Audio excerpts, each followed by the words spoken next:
Olá, muito boa tarde. Começa agora o programa Mercado Futuro. Eu falo aqui da B3 Brasil Bolsa Balcão, no Centro Histórico de São Paulo.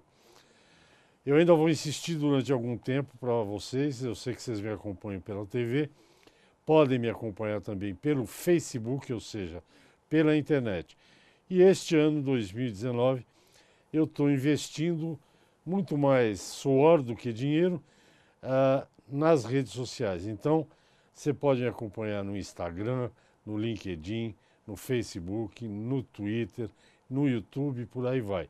Todo dia tem um comentário, alguma coisa nova, de olho no mercado e mandando a informação para as redes sociais. E se você quiser me deixar muito satisfeito, dê um like lá, é claro, né? Quem que não quer um like? Bem, o Brasil ano passado teve problemas, alguns muito graves, como a parada dos caminhoneiros e outros problemas aí. Isso tudo afetou todos os setores e o agro não está diferente disso. Esse seguramente vai ser um dos temas abordados no programa de hoje, entre outros temas. Meu entrevistado é diretor executivo, é isso mesmo? Isso, diretor executivo da Associação de Misturadores de Adubos, a AMA. AMA Brasil, o site é www.amabrasil.com.br. Isso. É o Florence, Carlos Florence. Aliás, não é só Carlos Florence. O nome, ele tem vários... Carlos Eduardo Florencio, você que está afrancesando meu nome. Se fosse Florencio... Simpaticamente me afrancesando meu nome. Se fosse Florencio, nós temos o Florencio, que é o diretor comercial do canal. O seu escreve Florence, é Florence. Tá bom. Carlos, o ano passado foi tumultuado para o setor. Esse ano melhorou um pouco? Olha, como é que estão as coisas? Não poderíamos dizer, lógico, foi um ano difícil para a entrega de fertilizantes, principalmente em função do problema criado em cima da tabela de frete, tá certo? É impraticável você ter uma tabela de frete para um sistema que você tem 200 tipos de estrada, 200 tipos de caminhão, vários tipos de produto, vários tipos de cliente, urgências para entrega e tal. Quer dizer, é um negócio que você tabelar isso, você imagina a confusão que isso trouxe. Mas o setor caminhou bem, entregou um volume de fertilizantes, embora nós não tenhamos ainda os dados oficiais do total do ano. Nós temos dados somente até outubro, mas já estávamos com 5% a mais de entrega até outubro, e nos meses, pelo que nós temos informações extraoficiais, aí dos meses de novembro e dezembro, estes números devem perpetuar, deve ser 5% a mais no final do ano, certo? O agricultor capitalizado, e esta solução foi encontrado um caminho comum entre o agricultor, entre o setor de fertilizantes e entre o próprio setor de transporte. Também houve um entendimento e as coisas prosperaram. O curioso é que, o Brasil é um país cheio de coisas controversas. O curioso é criar uma tabela de frete que é incompatível com o mercado, pelo menos é o que todo mundo diz aí, né? Não dá para fazer isso. A própria tabela é incompatível, porque mercado é mercado. Ou você deixa o mercado flutuar livre, ou quer dizer, não tem como. Então, e temos um excesso de oferta de caminhão, porque teve um programa de um dos governos passados incentivando a aquisição de fertilizantes. Hoje nós temos mais caminhão do que precisamos, o que a demanda é. Tem uma tabela de frete que cria um passivo para quem não cumprir a tabela, não é isso? Pode ser multas milionárias. E temos caminhoneiro com caminhão e não tem o que fazer. E uma indefinição jurídica em cima incrível, disso. Política e jurídica. Quer dizer, então... Porque vocês também aproveitam aquela coisa que não é aproveitar, é maximizar. Aproveitar pode entender mal. O caminhão que vem no porto... Trazer grãos, volta levando fertilizantes. Que é maximizar a coisa. Lógico.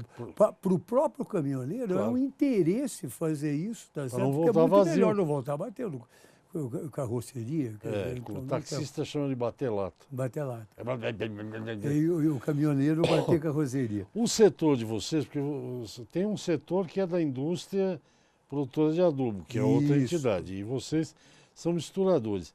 Eu já sei, mas se você quiser dar uma rápida explicação, as associadas da AMA, elas compram matéria-prima, fazem a sua receita e vendem para os seus clientes. Isso. O que acontece com o setor, embora você mencionou muito oportunamente, o Brasil hoje, por várias razões, e principalmente pela saúde da agricultura nacional, o consumo de fertilizantes se desenvolveu muito mais do que foi a capacidade de produção nacional. Então, isso você tinha há 20 anos atrás, produzia 50%, importava 50%. Hoje você, no conjunto dos fertilizantes, você produz somente 15% internamente e se importa 85% de fertilizante. Qual é o expertise, o know-how exatamente do fertilizante? É esse, é de buscar no mundo inteiro o melhor fertilizante, aquele de maior qualidade, e em condições mais favoráveis. E tem que trabalhar nessa linha exatamente pela competição, porque são várias empresas, são 100 empresas aí trabalhando no mercado, de uma forma muito contundente, muito agressiva no bom sentido da palavra, no sentido econômico, e para oferecer, e o agricultor, que é preparado tecnicamente, sabe aonde vai buscar esse produto nas condições mais favoráveis, né? Mas vocês têm um mercado que tem uma forte sazonalidade, né? Extremamente forte, uma sazonalidade Você tem muito dois forte. períodos que vende muito e depois... Não, exatamente, você tem a safrinha hoje, essa sazonalidade já foi muito mais a acentuada. safrinha hoje virou safra de inverno, né? A de milho hoje virou a principal safra, é É. mais do que a outra safra. Mas você tem, assim mesmo, ainda, no primeiro semestre, consome menos fertilizantes do que no segundo. Mas cresceu muito a entrega, né, de fertilizantes o ano todo, tá certo? E no segundo semestre, efetivamente.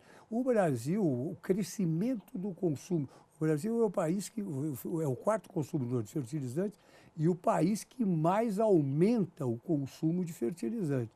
Com isso, aumenta a produtividade. Também é o país que mais aumentou a produtividade nesses últimos anos aí que nós temos acompanhado. Eu aprendi uma coisa, Florence, eu não quero que chame de Florence, que é o seguinte, essa história aí de aqui no Brasil em se plantando tudo dá, era a conversa do Pero Vaz de Caminha. Uhum. Porque eu tenho uns pés de fruta lá no terreno onde eu moro, e a gente plantava as frutas, que fruta? Laranja, limão siciliano, enfim, tem jatobá, tem umas coisas meio exóticas, lá até jaca. Mas não adubava e não dava, cara. Tem que adubar. Ah, com certeza. Se não tem se plantando tudo dá, é papo furado, viu? Vamos ao intervalinho, já volto já foi o primeiro bloco.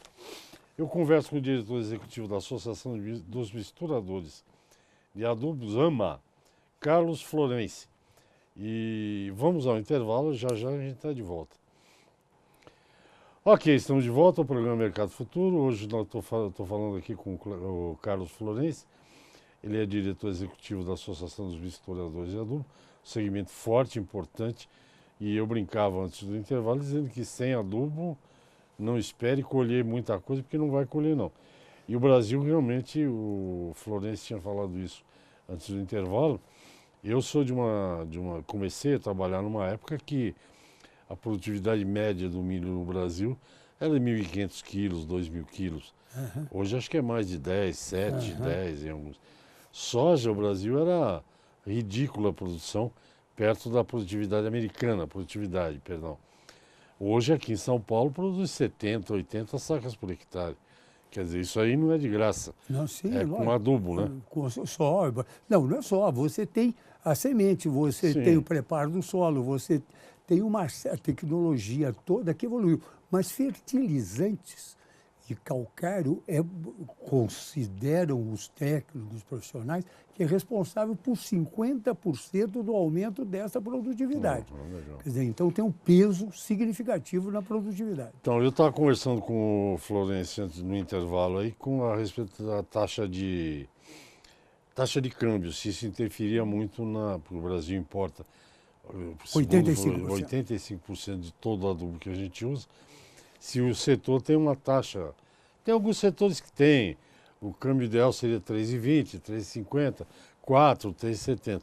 O teu setor é diferente nessa área. O setor, a moeda do setor é câmbio, tá certo? Então, acontece que se o câmbio subir, não coisa, você, lógico, você precisa mais capital de giro, você tem alguns problemas, mas problemas paralelos, não é problema de comprar o adubo. Você vai lá, compra o adubo por $1.000 uma tonelada de fertilizante, $100, $200 uma tonelada de fertilizantes e vai revender em cima disso daí.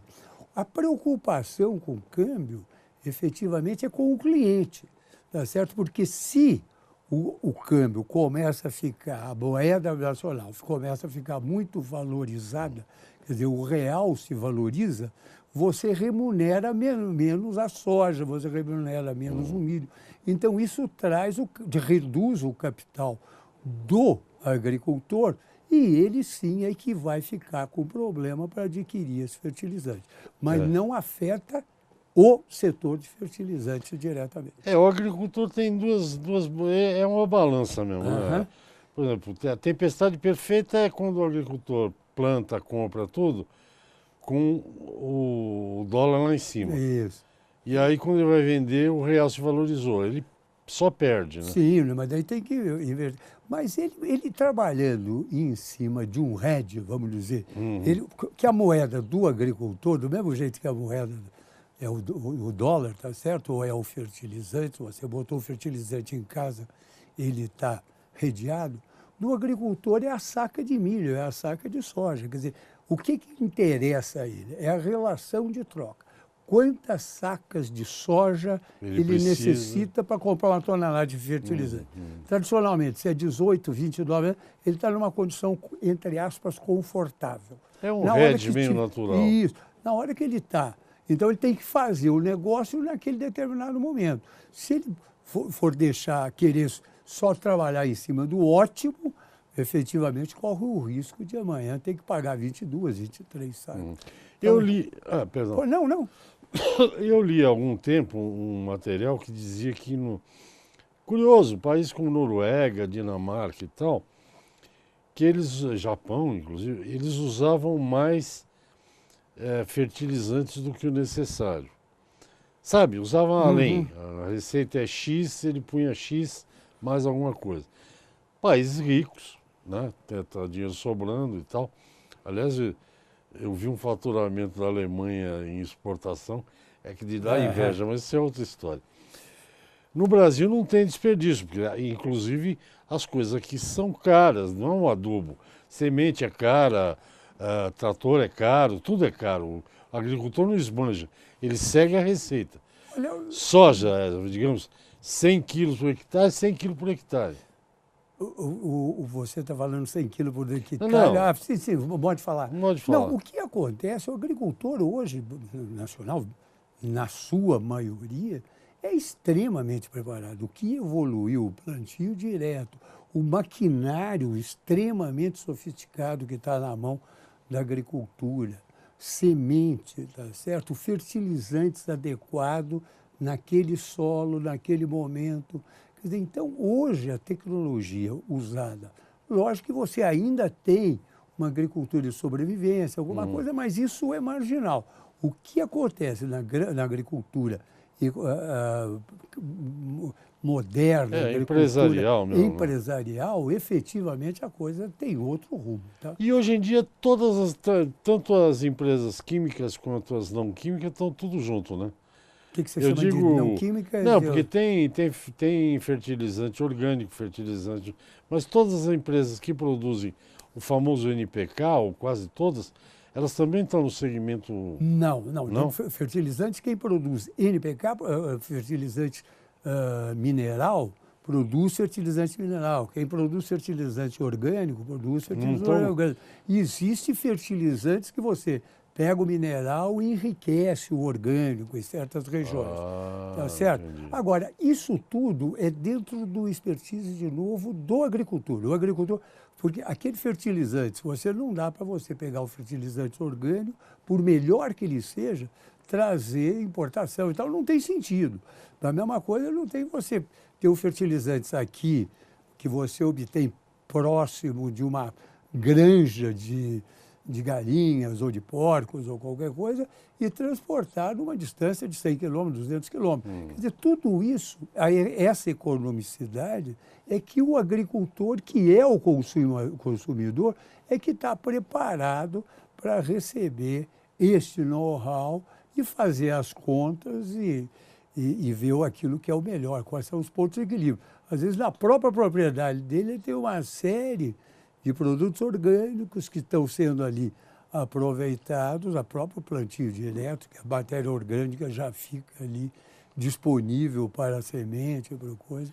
Então, essa é a evolução. E fornecedores, por exemplo, N é nitrogênio, P é fósforo e K é potássio. Cálio, isso. É fósforo de pH É. e cálio de potássio.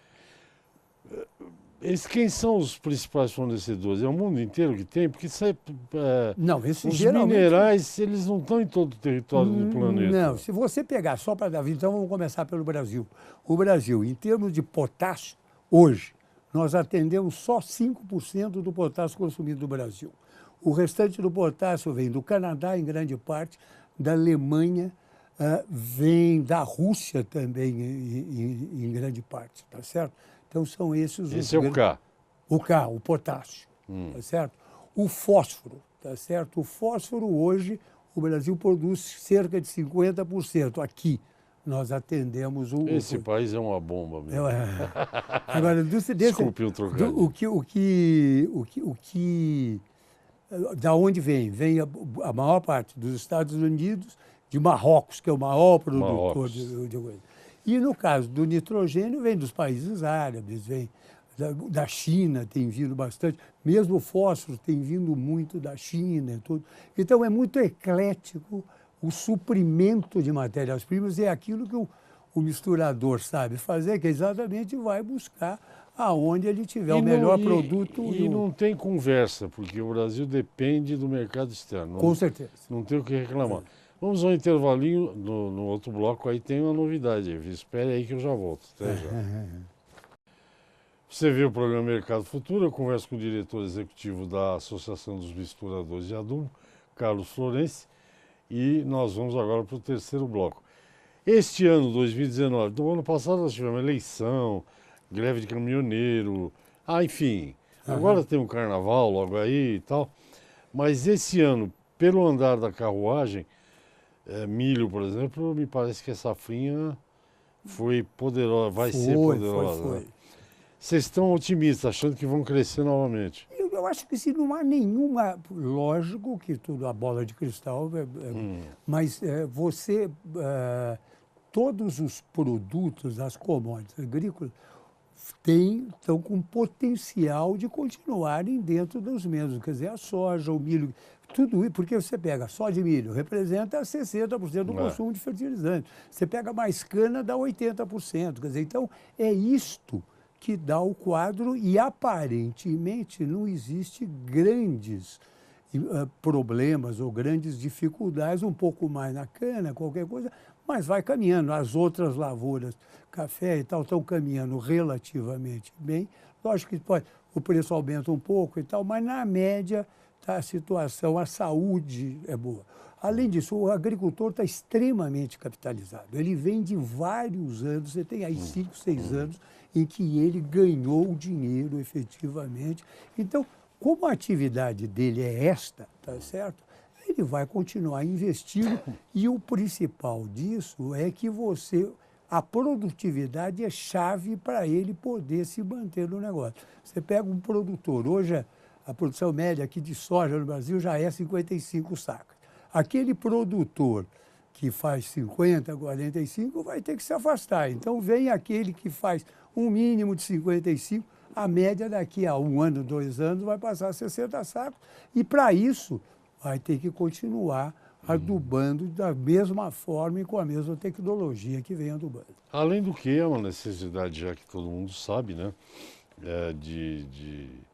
As pessoas vão melhorando de renda, vão comendo mais. Então, para comer mais, você precisa produzir mais, né? Aham. Quer dizer, é uma coisa meio inevitável, né? Não tem como falar agora não, vamos parar aqui. E isso que você está falando é exatamente o papel do Brasil no contexto internacional. Quer dizer, o que se espera é que o Brasil aumente a sua produtividade e a produção para poder atender o mercado internacional.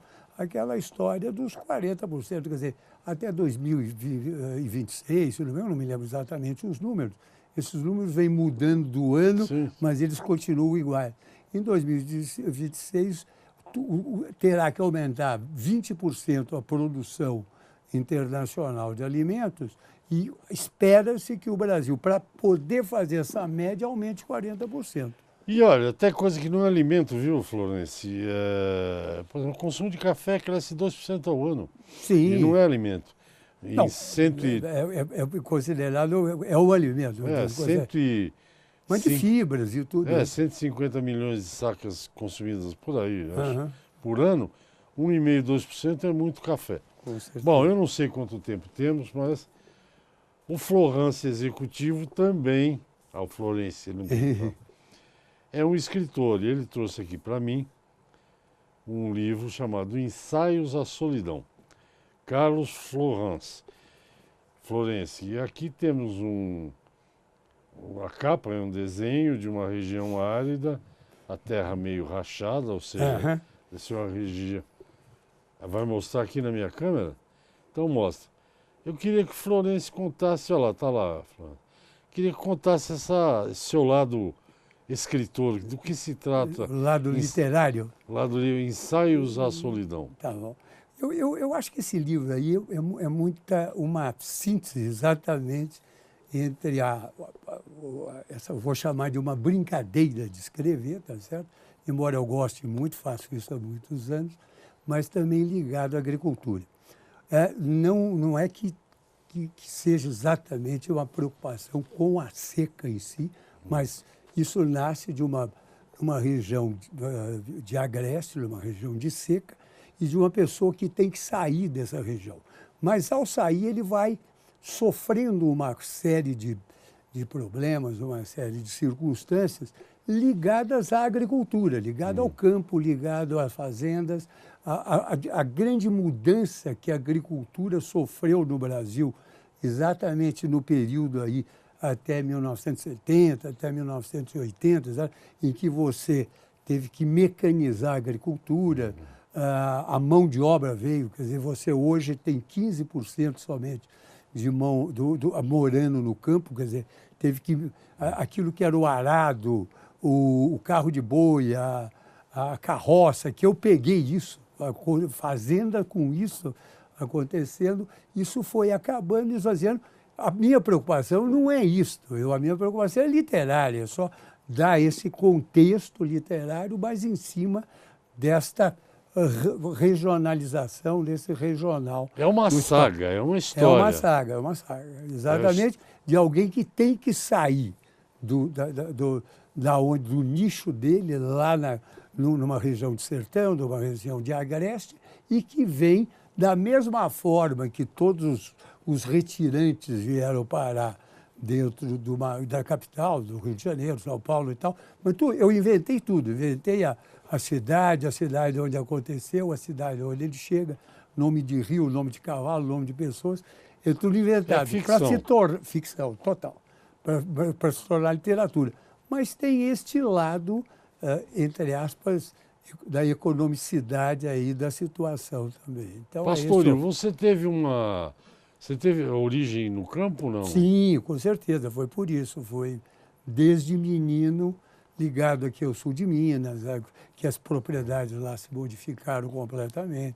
Foi propriedade de café plantada no morro, que hoje teve que se transformar em região de cana-de-açúcar. Então, a agricultura...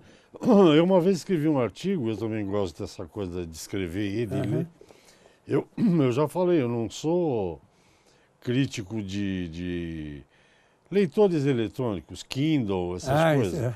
Mas eu gosto mesmo de um bom livro, sentir cheirinho de papel. A cor.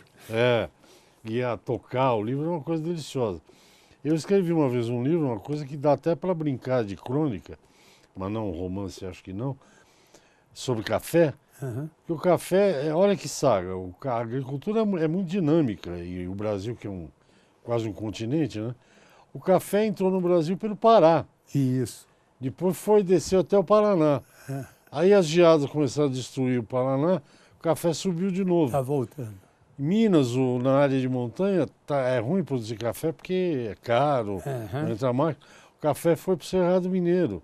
Enfim, esse artigo que eu escrevi é assim, o café anda, né? Com a lavoura Com que anda. certeza. E com laranja aconteceu isso também aqui em São Paulo, enfim.